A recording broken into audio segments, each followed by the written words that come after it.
هي الحلقات تحفظني بآيات من القرآن، هي الحلقات تملأني بحب المصطفى العدنان، هي الحلقات تحفظني بآيات من القرآن، هي الحلقات تملأني بحب المصطفى العدنان، وأخلص نيتي دوما لرب واحد ديان بروح ملؤها طهر. Sure Tevbe tefsiri 117. ayetten başlayıp okuyayım inşallah. Bismillah, elhamdülillah ve salatu ve selam ala Resulillah ve ala alihi ve sahbihi ve sellem. Esselamu aleyküm ve rahmetullahi ve berekatuhu. Tövende diktanlağa İbn Kesir rahimahullah'ın Kur'an-ı Kerim tefsiri, Uygurca tercümesi Tevbe suresi 117. ayetinden başlayıp okuyayım inşallah. Ba'de billahi mineşşeytanirracim. Allah hakikaten peygamberinin ve onun kıyınçılık peytte ergeçken muhacirlar ve ensarlarının tevbesini kabul kıldı. Aynı zamanda ulanın arasındaki bir türküm kişilerinin dilleri haktan burulup gitişke tas kalgandan keyin Allah ulanın tevbesini kabul kıldı. Allah ulağa tolumu merhametlik, nihayeti mehribandır. Tabuk gazetining bayoni. Mujahid ve bir qancha kishi mundaq deydi. Bu ayet Tabuk gazeti haqida nazil bo'ldi. Bu shuning uchunki musulmonlar Tabuk gazetiga intayin nachar sharoitda qurg'oqchilik yuz bergan yilda havo qattiq isib ketgan, oziq-tulik va suv intayin kamchil bo'lgan bir payti chiqqan edi. Qatada mundaq deydi. Tabuk gazeti bo'lgan yili musulmonlar tomuz issiqda Shamga qarab yo'lga chiqdi. Ularning qanchalik jafo chekkanligini Alloh taolo o'zi biladi. Ular bu g'azotda intayin ig'ir kunlarni beshidan kechirgan edi.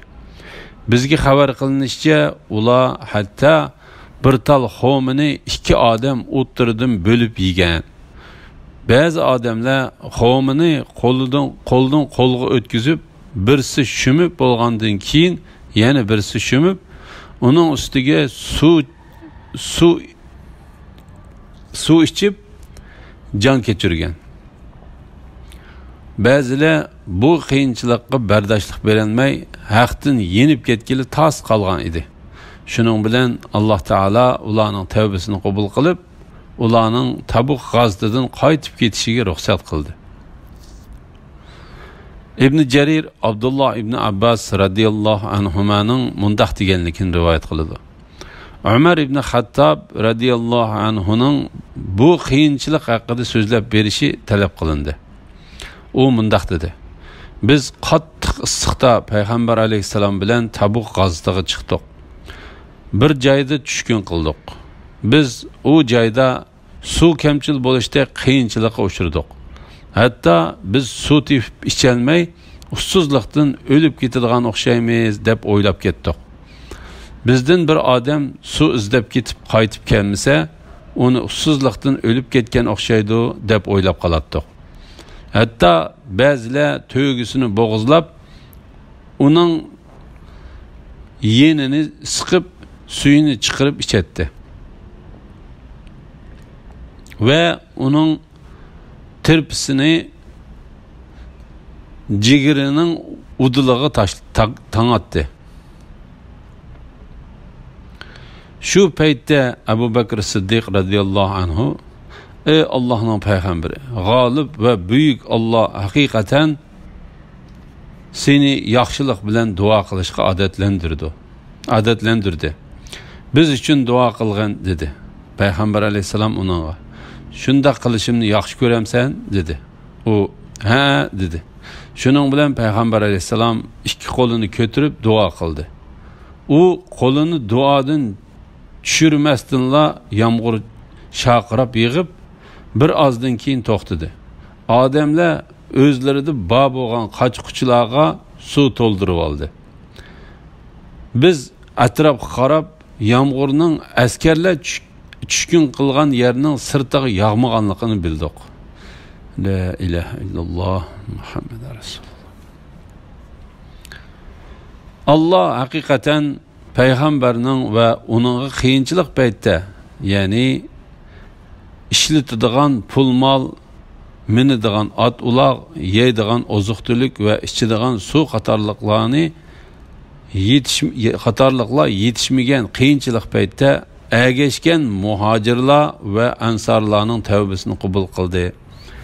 Aynı zamanda ularning orasidagi bir turkum kishilarning dillari haqdan burilib ketishga, ya'ni bu safarda va g'azotida ular qattiq ig'ir kunlarni ko'rganligi uchun payg'ambar alayhissalomning dinidan shaklanishga tas qolgandan keyin Alloh ularning tavbasini qabul qildi. Ya'ni Alloh ularning Robbi tarafga qaytib, uning dini ustida mustahkam turishni rizq qilib berdi. Alloh ularga to'limi marhamatlik, nihoyatda mehribondir.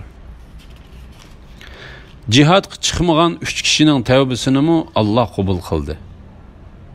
Shuncha keng zimin ularga tortilgan, ularning jonlari siqilgan.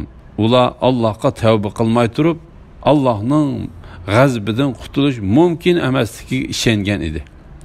Ondan ularning tavba qilguvchilardan bo'lish uchun Alloh ularni tavbaga muvaffaq qildi.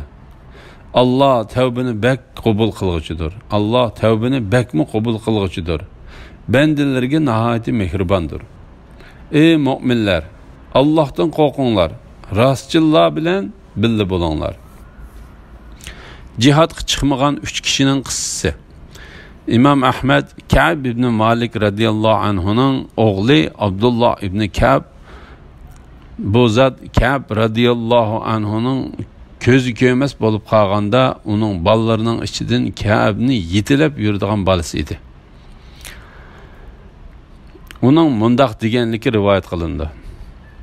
Men Ka'b radiyallahu anhudan, ya'ni otamdan, uning payg'ambar alayhissalom bilan birga Tabuk g'azotasiga chiqmaganligi haqida qissasini so'zlab berganligini angladim. Ka'b mundaq deydi: Men Tabuk g'azotidan boshqa hech bir g'azotga payg'ambar alayhissalom bilan chiqmay qolganim yo'q. Biroq Badr g'azotiga chiqmaganligimga kelsak, bu g'azotga chiqmagan biror odammi ayblangan emas. Chunki payg'ambar alayhissalom Badr urushi uchun Madinadan chiqqanda musulmonlarning maqsadi Quraysh karvonini to'sish edi. Natijada Allah musulmonlar bilan dushmanlarni ko'zlamagan bir joyda uchrashtirib qo'ydi. Biz Aqaba kechasi islom dinini qo'g'dash uchun ahd qilishgan vaqtimizda menmu payg'ambar alayhissalom bilan birga edim. Gerçi xalq orasida Badr urushi mashhur bo'lsa-mu, lekin men Aqaba kechasini Badr urushidan to'van chaqilmayman.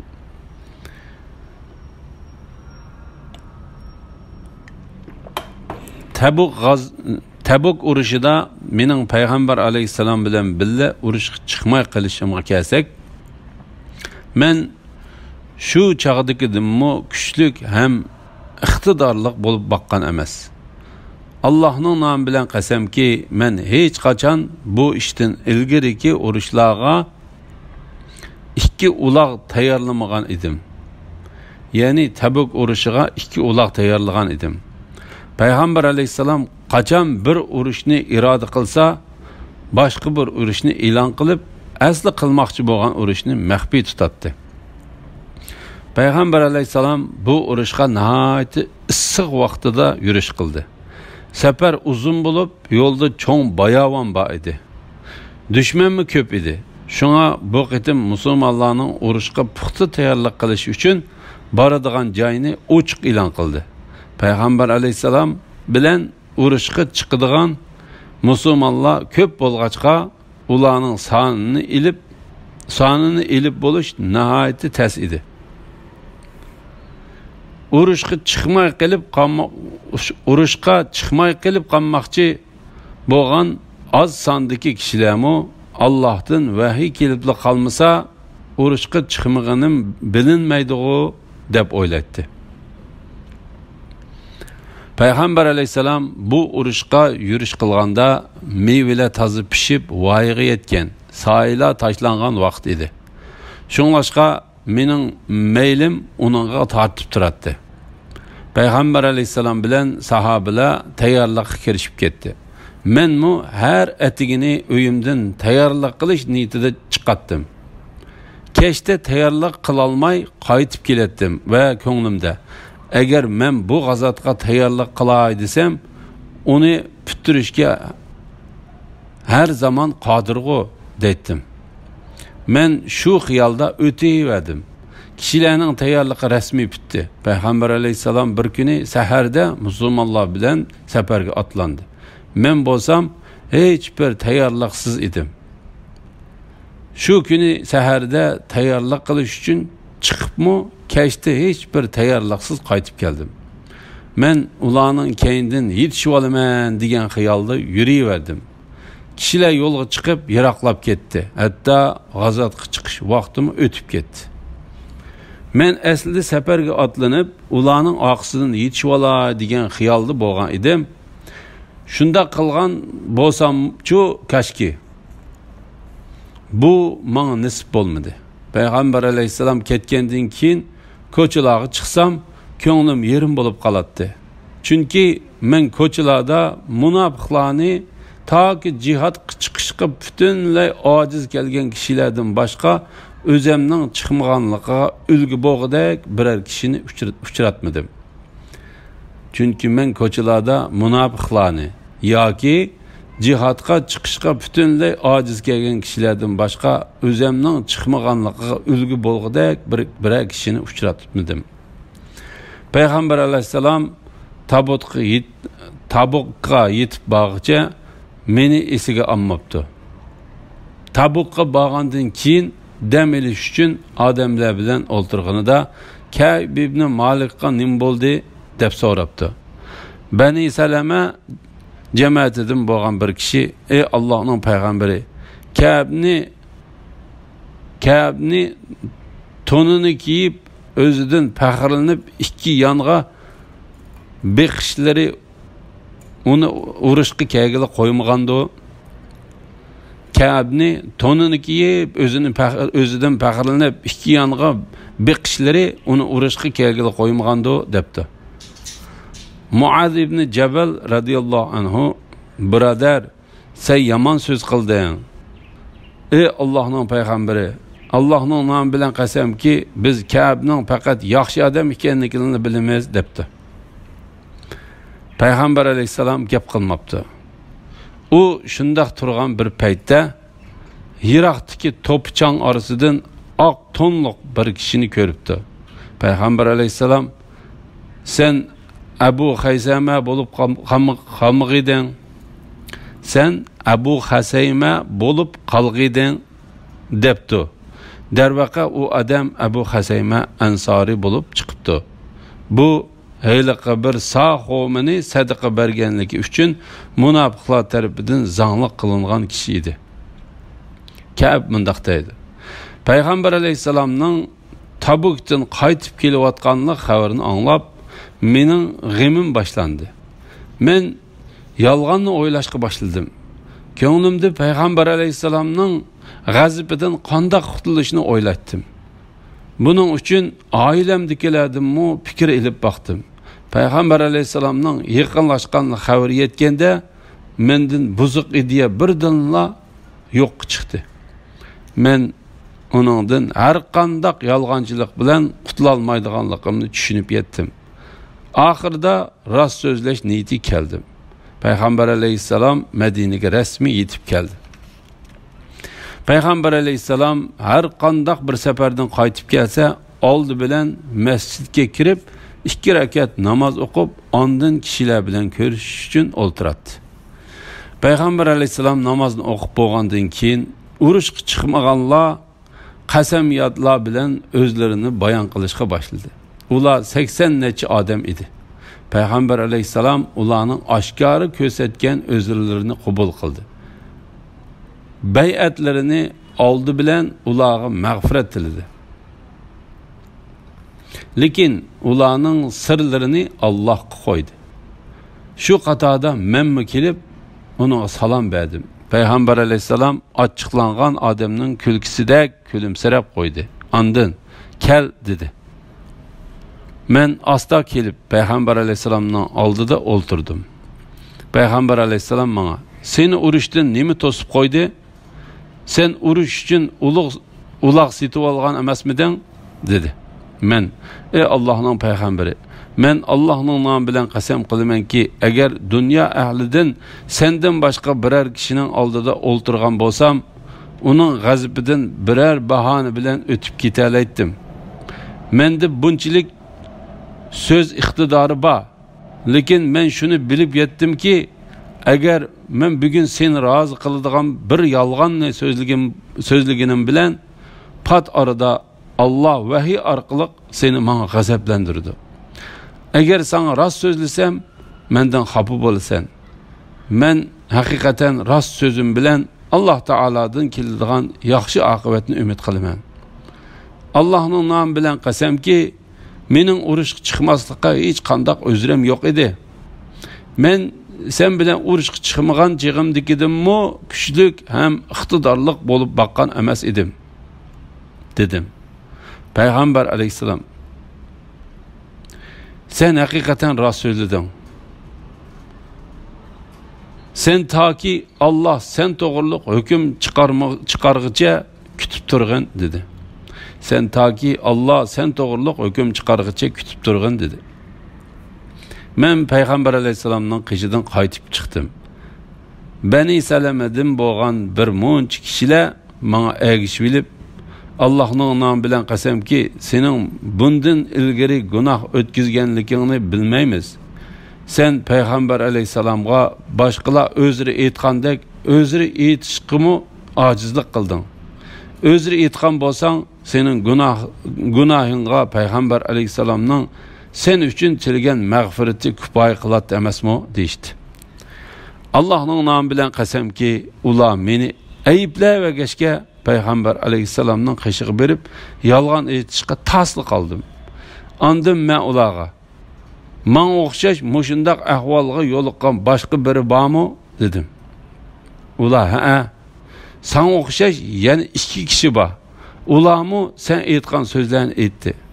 Payg'ambar alayhisalommi ularga sen aytgan so'zlarni aytdi", dedi. Men ular kim deb so'radim. Ular Murara ibn Rabiul Amr bilan Hilal ibn Umayya Vaqifi, dedi. Ular Bedir urushiga qatnashgan bu 2 ulgulik yaxshi odamni tilga oldi. Buni anglab ilgari qilgan rost so'zimda turaverdim. Payg'ambar alayhisalom kishilarni jangga chiqmaganlarning orasidan faqat biz 3 bilan so'zlashishdan chekladi. Shuning bilan kishilar bizdan yiroqlashdi va yoki bizga bo'lgan muomalasini o'zgartdi. Hatto zimin menga burun tonishliq bo'lgan zimin emasdek yot tuyuldi. Biz mush ahvolda 50 kunni o'tkazdik. Bu jarayonda mening 2 birodarim o'ylarga bekinib olib, yig'ilishib o'ltirishdi. Ammo men bo'lsam u ikkisidan yoshroq, g'ayratliroq edim. Men sirtlarga chiqatdim. Namozga masjidlarga boratdim. Ko'chalarda aylanib yuratdim. Lekin hech kim menga gap qilmaydi. Namozdan keyin men Payg'ambar alayhisalomning oldiga kelib, uningga salom qilatdim va ichimda Payg'ambar alayhisalom salom qaytarish uchun lavlarini midirlatdimi yo'q deydim. Men Payg'ambar alayhisalomga yaqin yerda namoz o'qitdim va uningga o'g'irliqcha qaraydim. Men namozim bilan bo'lib ketsam, Payg'ambar alayhisalom men qaraydi. Men u tarafga qarasam, yuzini mendan burib oladi. Musulmonlarning menga bo'lgan sovuq muomalasi davomlashaverdi. Bir kuni men tağamning o'g'li Abu Qatadaning beg'ining temidan otilib tushdim. U menga kishilarning ichidagi eng yaqin odam edi. Men uningga salom bersam, u salom qaytarmadi.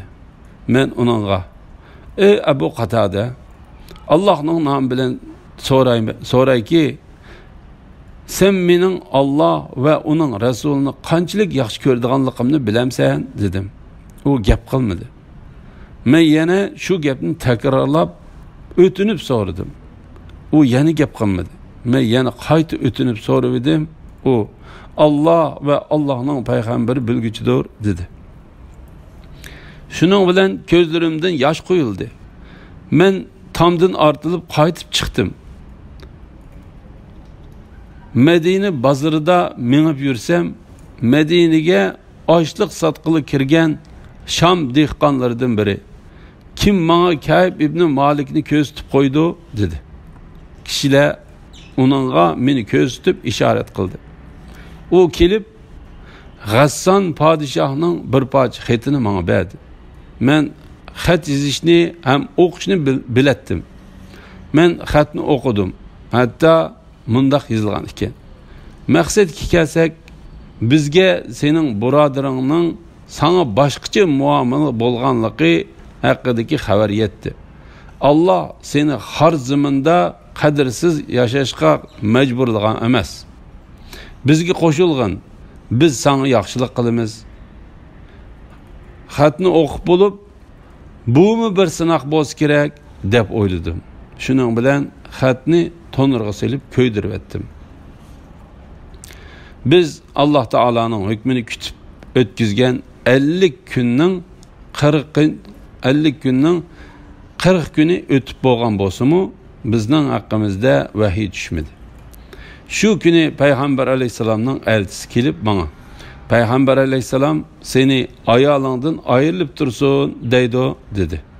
Men uningga: "Taloq qilamdi ekanman yoki qandoq qiladi ekanman" dedim. Elchi: "Buni bilmayman, lekin uningdan ayrilib turgan, uningga yaqinlashmagan" dedi. Payg'ambar alayhisalom mening ikki hamrohimga mushu yo'sinda elchi avatibdi. Men ayolimga: "Mushu ish to'g'risida Alloh hukm chiqarguncha sen ota-onaning uyiga berib, shularning yanida turib tur" dedim. Hilal ibn Umayyaning ayoli payg'ambar alayhisalomning qishiga kelib: "Ey Allohning payg'ambari, Hilal ibn Umayya bo'lsa ojiz, qari kishi. Uning ustiga xizmatchisimi yo'q. Men uning xizmatini qilsam xafa bo'lamsan" debdi. Payg'ambar alayhisalom: "Yo'q, lekin u sana yaqinlashmasin" debdi. U ayol: "Allohning nomi bilan qasam qilamanki, uning hech qanday narsaga royi yo'q. Allohning nomi bilan qasam qilamanki, u mushu voqea yuz bergandan keyin ta bugunga qadar yig'labli kelyotidi" debdi. Mening oilamdagilardanmi ba'zilar: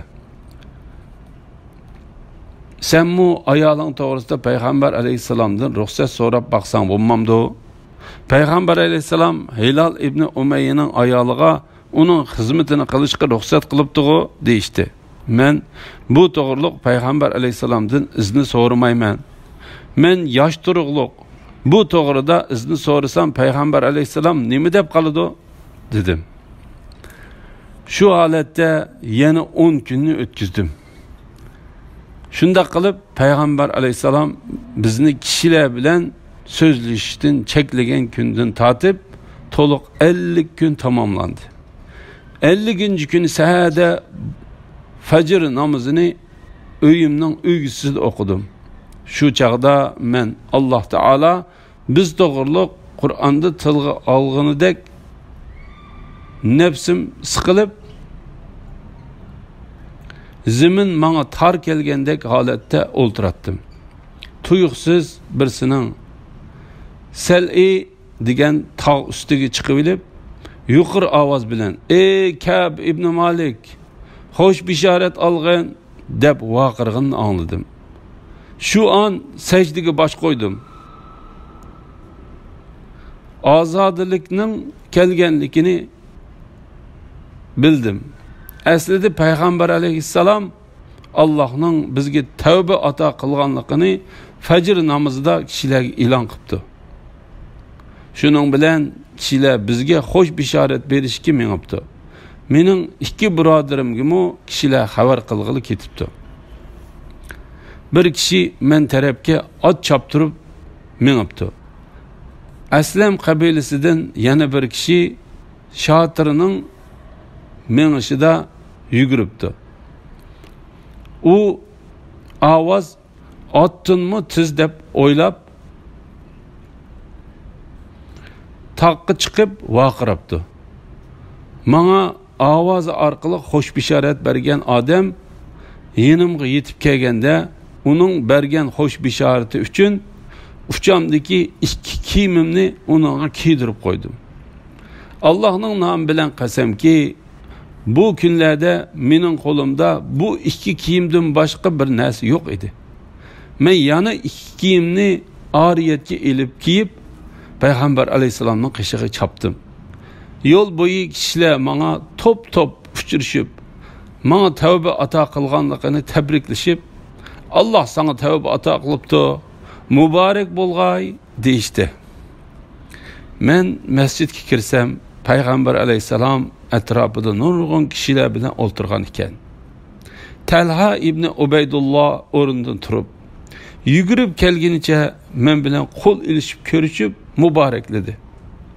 Allohning nomi bilan qasamki, muhojirlarning ichidan Talhadan boshqasi o'rnidan turmadi.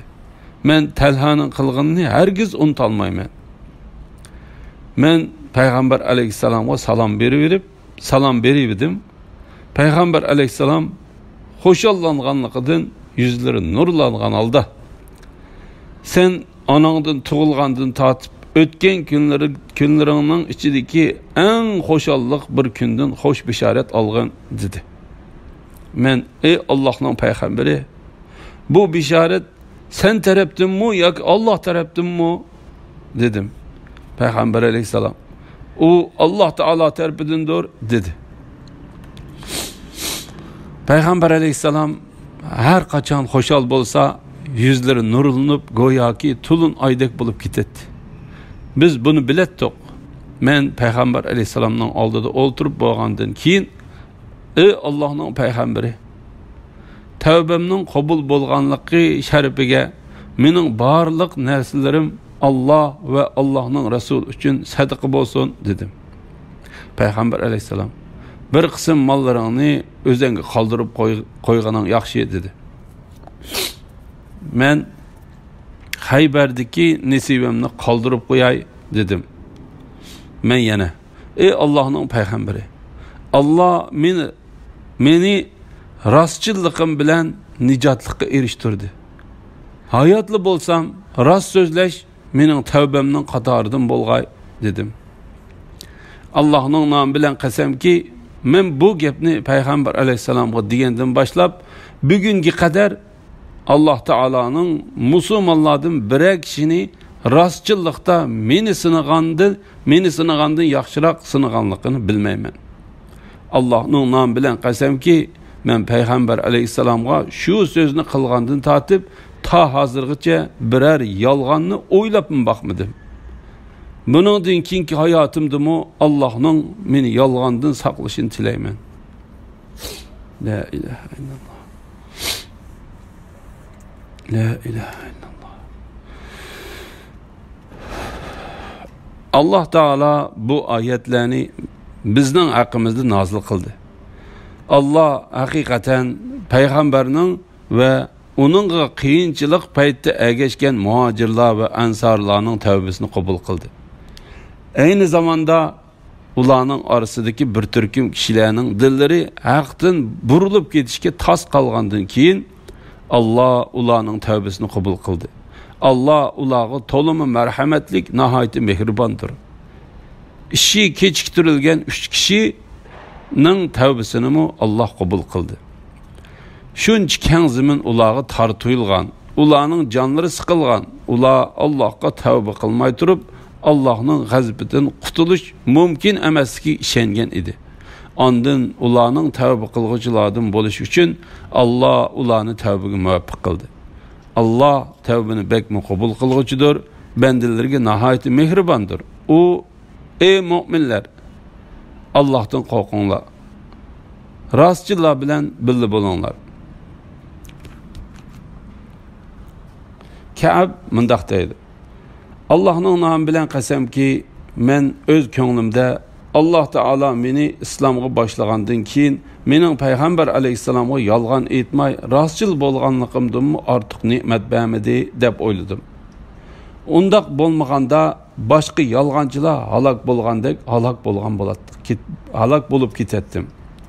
Alloh taolo vahiy tushirgan chaqda yolg'on aytganlarga hech kishiga deb boqmagan yomon so'zni qilib mundaq degan edi.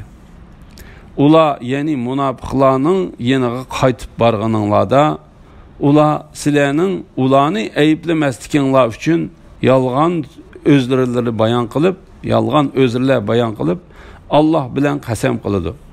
Ulardan yuz o'ringlar, ya'ni ular bilan so'zlashmanglar va salomlashmanglar. Ular haqiqatan nejisdir.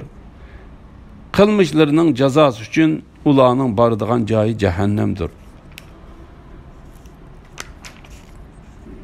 Sizlarning roziliqinglarga erishish uchun ular sizlarga qasam ichib berdi. Sizlar ulardan rozi bo'lsanglar, bu ularga foyda bermaydi. Chunki Alloh fosiq qavmdan rozi bo'lmaydi. Ka'b mundaq deydi. Payg'ambar alayhissalom urushga chiqmay qolganlarning qasam ichib turib aytgan o'zrisi va bay'itini qabul qilib, ularga mag'firat talab qilganda, biz 3 kishini Alloh taoloning hukm chiqarishiga qoldirib qo'ygan edi. Alloh taolo mundaq deydi. Ishi kechiktirilgan 3 kishi. Lekin bu oyatda deyilayotgan kechiktirilgan degan so'z hargizmi bizning g'azotdan qolganligimizni ko'rsatmaydi. Balki u Allohning qoldirishi va Allohning payg'ambarining bizning ishimizni payg'ambar alayhisalomga qasam ichib o'zri aytgan payg'ambar alayhisalom o'zrilarini qabul qilgan kishilardan qoldirib qo'yishi edi. Bu hadisni Imom Buxoriy va Muslim rivoyat qilgan. Bu hadis bu oyatning mazmunini eng yaxshi va keng doirada o'z ichiga olgan ham bu hadis bu oyatning tafsirida bir qancha kishilar tomonidan rivoyat qilingan. Uni A'mashmu Abu Sufyondan Jabir ibn Abdullohning Alloh taolaning jihadga chiqmagan 3 kishining tavbasini Alloh qabul qildi degan oyatida mundaq deganligini rivoyat qildi. Ular Ka'b ibn Malik, Hilal ibn Umayya va Muzara ibn Rabi qatorliqlar bo'lib, uchilisi ansarlar edi. Rost so'zlashga buyurish to'g'risida Alloh taolo yuqoridagi oyatda ana shu 3 odamga musulmonlarning ularni 50 kun atrofida tark etganligidan iborat qiyin ahvolga chiqish yo'li berganligini bayon qilib o'tdi. Ularning jonlari siqilgan, zamin shuncha kengri turuqliq ularga tor tuyulgan edi. Ular bu g'azotga o'zlarining o'zrisiz chiqmaganligini payg'ambar alayhissalomga aytib rost so'zlaganligi uchun Alloh taoloning o'zlariga chiqish yo'li berishini kutib, Alloh taoloning amriga bo'ysunib, din ustida mustahkam turib, savrchanlik bilan saqladi. Ularga shu 50 kun muddat ichida hech kimni aralashmaslik jazosi berilgan edi. Ondan Alloh ularning tavbasini qabul qildi. Ularning rostchilligi ularning oqibatining yaxshi bo'lishiga va tavbasining qabul bo'lishiga sabab bo'ldi. Shuning uchun Alloh taolo mundaq deydi: Ey mu'minlar, Allohdan qo'rqinglar, rostchillar bilan birga bo'linglar. Ya'ni rost so'zlanglar va rost so'zlashga odatlaninglar. Shunda qilsanglar, rostchillar bilan birga bo'lasizlar. Halokatdan nijot topsizlar. Alloh sizlarga ishlaringlarda chiqish yo'li berdi. Imom Ahmad Abdullah ibn Mas'ud radhiyallohu anhudan payg'ambar alayhisalomning mundaq deganligini rivoyat qildi. Sizlar rost so'zlanglar. Shak shubhisizki rost so'zlash yaxshilikqa boshlaydi. yaxshilik jannatga boshlaydi. Bir odam hamisha rost so'zlaydi va rost so'zlashga tirishidi, hatto u Alloh taolaning dargohida rostchil deb yoziladi. Yolg'on so'zlashdan qat'iy saqlaninglar. Shak shubhisizki yolg'on so'zlash yomonlikqa boshlaydi. Yomonlik davzaqqa boshlaydi. Bir odam hamisha yolg'on so'zlaydi va yolg'on so'zlashga urinadi. Hatto Alloh taolaning dargohida yolg'onchi deb yoziladi. Bu hadisni Imom Buxoriy va Muslim rivoyat qilgan. Alhamdulillah. Allah şükürler olsun. Yuqorida Tevbe suresi tefsirinden 119. ayetgacha anladinglar. Oxirini keyin qitimliq o'qishimiz davomlashtiramiz inshaalloh. Va sallallohu ala Muhammad va ala alihi va sahbihi ajma'in. Assalomu alaykum va rahmatullohi va barakatuh.